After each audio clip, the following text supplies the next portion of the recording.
राधिका बरसाने वारी की जय। राधे राधे। कार्तिक महात्म्य के 23वें अध्याय में नारद जी कार्तिक शुक्ल पक्ष की अष्टमी तिथि का महात्म्य बताते हुए कहते हैं, इस दिन से भगवान कृष्ण गैया मैया का पूजन कर गैया मैया को चराने ले गए थे। इससे पहले बाल अवस्था होने के कारण कन्हैया छोटे छोटे बछड़ों को चराया करते थे, इसलिए इस दिन का महत्व और अधिक बढ़ जाता है। इस दिन को गोपाष्टमी इसीलिए ही कहा जाता है।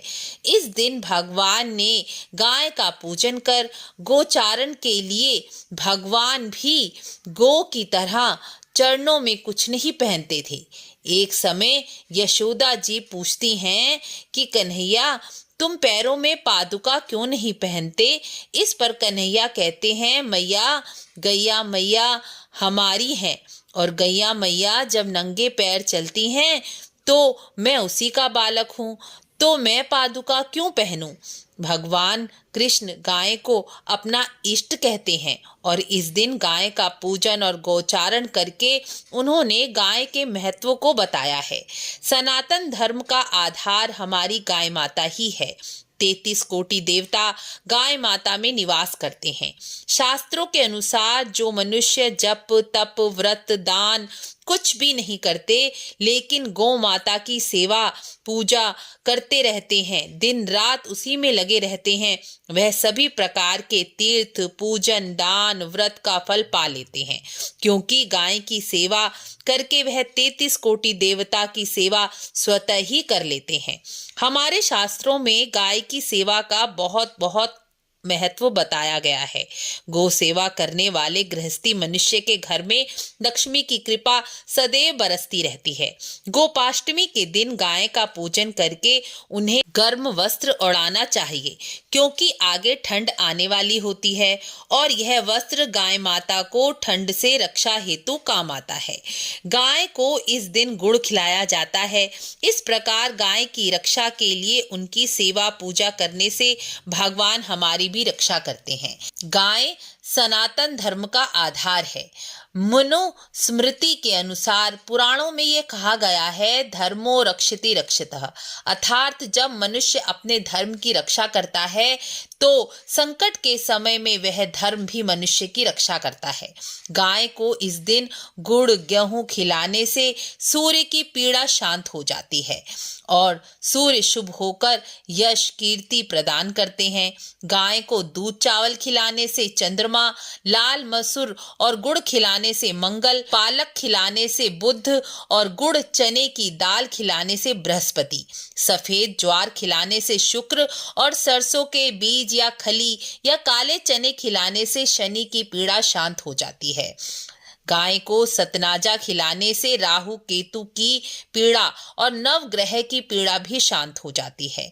जो मनुष्य पूजा पाठ नहीं करते, जिनका मन भक्ति में नहीं लगता, जो कहते हैं कि पूजा पाठ कुछ नहीं होता, हम तो बस अच्छे कर्म करते हैं, वह लोग अपने कल्याण के लिए गो सेवा तो अवश्य ही करें, क्योंकि गो सेवा से मन और विचार शुद्ध होते हैं और शुद्ध मन ही भक्ति को प्राप्त होता है।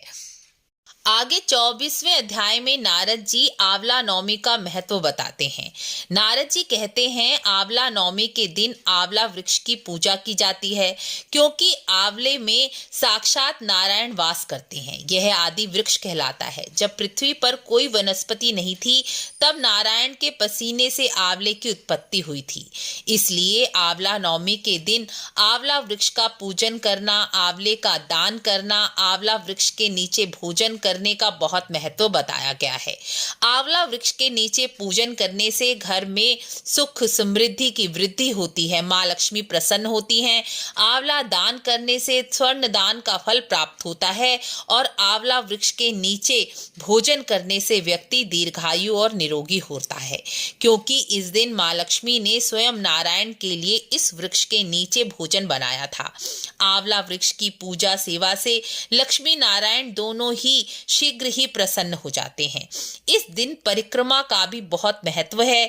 इस दिन किसी भी देवस्थान, मंदिर, नारायण या देवी की मूर्ति, शालिग्राम जी, तुलसी जी की तुलसी जी का वृक्ष, गौशाला, ब्राह्मण की परिक्रमा करने से समुद्र सहित पृथ्वी की परिक्रमा करने का पुण्य फल प्राप्त हो जाता है।